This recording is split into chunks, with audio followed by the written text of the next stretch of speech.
আসসালামু আলাইকুম। বঙ্গোপসাগরে সৃষ্ট নতুন ঘূর্ণিঝড়টি এখন ক্রমশ শক্তি সঞ্চয় করছে এবং সর্বশেষ স্যাটেলাইট চিত্রে দেখা যাচ্ছে এই ঘূর্ণিঝড়ের গতিপথ ভারতের পশ্চিমবঙ্গের উপকূল, বিশেষ করে কলকাতা অঞ্চল অতিক্রম করে বাংলাদেশের উত্তরাঞ্চল দিয়ে প্রবেশ করতে পারে। এর ফলে ব্যাপক বৃষ্টি, দমকা হাওয়া, এমনকি কিছু এলাকায় বন্যা পরিস্থিতিও দেখা দিতে পারে বলে আশঙ্কা করা হচ্ছে। প্রাথমিকভাবে ঘূর্ণিঝড়টি বঙ্গোপসাগরের দক্ষিণ পূর্ব অংশে একটি গভীর নিম্নচাপ হিসেবে গঠিত হয়েছিল, কিন্তু সমুদ্রের উষ্ণ তাপমাত্রা ও অনুকূল বায়ুপ্রবাহের কারণে এটি দ্রুত ঘূর্ণিঝড়ে পরিণত হয়েছে। বর্তমানে এটি ঘন্টায় প্রায় 15 থেকে 20 কিলোমিটার বেগে উত্তর পশ্চিম দিকে অগ্রসর হচ্ছে।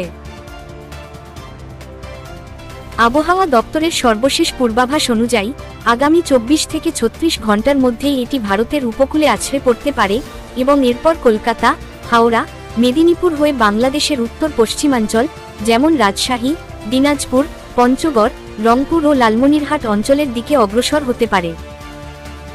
এই পথ ধরে আসার সময় ঘূর্ণিঝড়টি ধীরে ধীরে দুর্বল হলেও এর সঙ্গে থাকা বৃষ্টি বলয়টি অতি সক্রিয় থাকবে।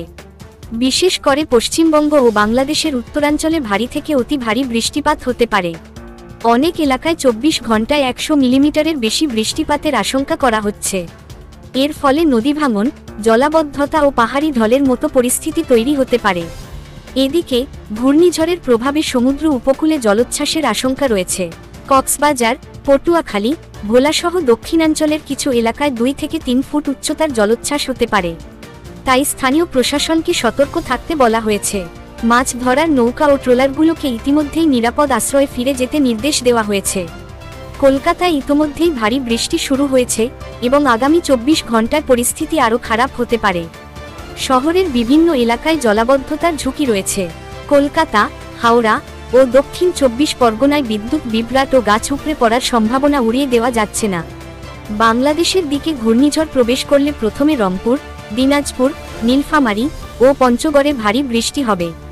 এরপরে ধীরে ধীরে উত্তরাঞ্চল জুড়ে ছড়িয়ে পড়বে বজ্রসহ বৃষ্টিপাত।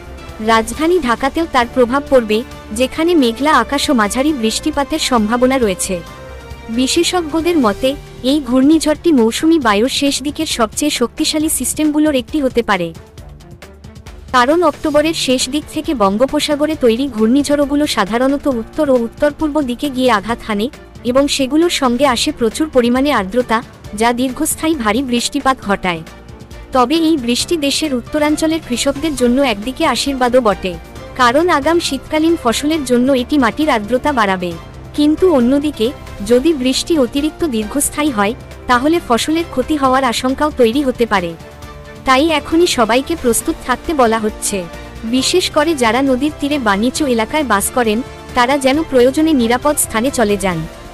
ঘূর্ণিঝড়ের সময় বিদ্যুৎ সংযোগে অপ্রয়োজনীয় স্পর্শ না করা, খোলা জায়গায় না দাঁড়ানো এবং ছাদে ওঠা থেকে বিরত থাকার পরামর্শ দেওয়া হচ্ছে। দর্শক বৃন্দ, এখনই আপনারা নিচের কমেন্টে জানিয়ে দিন আপনারা দেশের কোন অঞ্চল থেকে এই ভিডিওটি দেখছেন এবং আপনাদের এলাকায় আকাশের অবস্থা কেমন। ভিডিওটি যদি তথ্যবহুল মনে হয় তাহলে এখনই লাইক দিন, বন্ধুদের সঙ্গে শেয়ার করুন আর প্রতিদিনের সর্বশেষ আবহাওয়ার আপডেট পেতে চ্যানেলটি সাবস্ক্রাইব করে পাশে থাকুন। ধন্যবাদ সবাইকে। নিরাপদ থাকুন, সতর্ক থাকুন এবং আবহাওয়ার পরিবর্তন সম্পর্কে জানতে প্রতিদিন দেখুন।